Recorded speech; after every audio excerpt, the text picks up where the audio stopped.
தேவன் ஒருவனை தனக்கென்று தெரிந்து கொண்டு உலகத்திற்கு வெளிப்படுத்தும் முன்னே ஒளிப்பிடத்தில் வைத்து உருவாக்குகிறார். அவர்கள் பிறப்பதற்கு முன்பே அவர்களை உலகத்தில் இருந்து பிரித்து வைக்கிறார். அவர்கள் பெற்றோரை பரிசுத்தப்படுத்தி ஆயத்தப்படுத்துகிறார். நான் உன்னை தாயின் வயிற்றில் உருவாக்கும் முன்னே உன்னை அறிந்தேன். நீ கர்ப்பத்தில் இருந்து வெளிப்படும் முன்னே நான் உன்னை பரிசுத்தம் பண்ணி உன்னை ஜாதிகளுக்கு தீர்க்கதரிசியாக கட்டளையிட்டேன் என்று எரேமியாவிடம் சொன்னார். யோவான் ஸ்நானன் உருவாகும் முன்னே அவனது பெற்றோரை புடமிட்டு தனக்குள் உருவாக்கினார். இயேசுவின் தாயாகிய மரியாள் உருவாகும் முன்னே அவளது பெற்றோரையும் புடமிட்டு தனக்குள் உருவாக்கினார். தேவன் யாரையும் தற்செயலாக தேர்ந்தெடுப்பதில்லை, பிறக்கும் முன்னே தேர்ந்தெடுக்கிறார். பிள்ளை பிறக்கும் முன்னே ஏசாவை வெறுத்து யாக்கோபை சிநேகித்தேன் என்று சொன்னார். யாக்கோபு முதலாவது சகோதரனை ஏமாற்றினான். பின்னர் தாயின் உதவியுடன் தந்தையை ஏமாற்றினான். தேவன் ஒருபோதும் தற்போது இருக்கும் நிலைமையை பார்த்து நிராகரிப்பவர் அல்ல. இனி எப்படியாக மாறுவான் என்பது அவருக்கு முன்னமே தெரியும். சீஷனான சீமோன் நிதானம் இல்லாமல் துடுக்குத்தனமாக செயல்படுபவன். சீஷனான மத்தேயுவை மன்னிக்காமல் காயப்படுத்துபவன். இருந்தாலும் அவனுக்கு பாறை என்ற அர்த்தம் கொள்ளும் பேதுரு என்ற புனைப்பேரை இயேசு கொடுத்தார். இந்த கல்லின் மேல் என் சபையை கட்டுவேன் என்று வாக்கு பண்ணினார். பேதுரு அவரை 3 முறை மறுதலிப்பான் என்பதும் அவருக்கு தெரியும். ஆனால் அவன் உருவாக்கப்பட்டு பெந்தெகோஸ்தே நாளுக்கு பின் அவருக்காக எப்படி உறுதியுடன் செயல்படுவான் என்பதை முன்னமே அறிந்து பேதுரு என்று அழைத்தார்.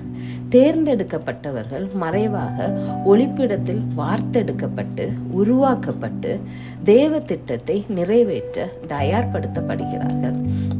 தாவீது ஆடு மேய்க்கும் சிறுவனாக இருக்கும் போதே ராஜாவாக தேவனால் அபிஷேகம் செய்யப்பட்டார். ஆனால் அவர் உடனடியாக சிங்காசனத்தில் ஏறவில்லை. அதற்கு பதிலாக அவர் பல ஆண்டுகளை இருட்டில் கழித்தார். சோதனைகள், வேதனைகள், நிராகரிப்புகள் மற்றும் வனாந்திர அனுபவங்களை எதிர்கொண்டார்.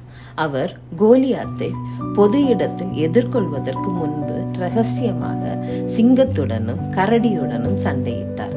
சவுலால் துரத்தப்பட்டார். குகைகளில் வாழ்ந்தார். கஷ்டங்களை சகித்தார்.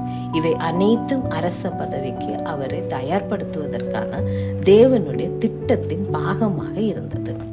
வனாந்தரத்தில் இஸ்ரவேலர்களை வழிநடத்தி செல்வதற்கு முன்பு மோசேயை 40 வருஷங்கள் பாலைவனத்தில் ஆடுகளை மேய்க்க வைத்து தயார்படுத்தினார்.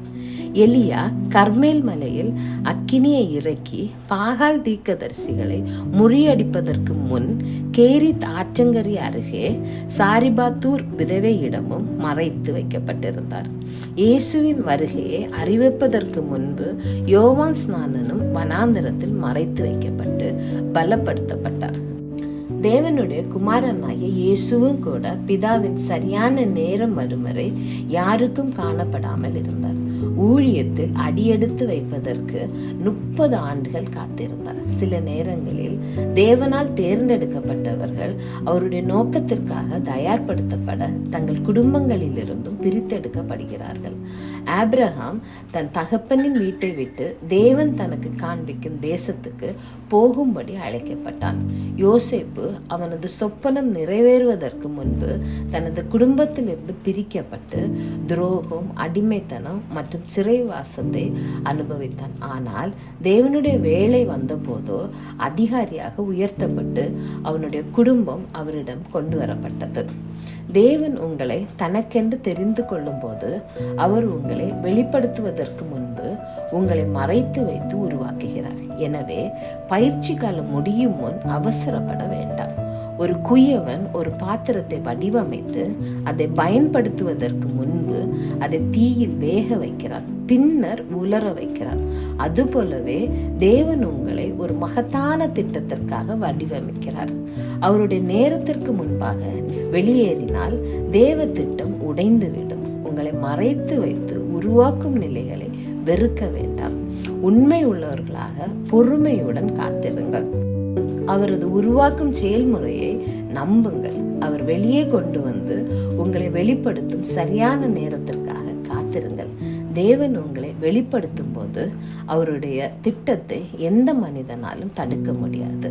ஆமென்.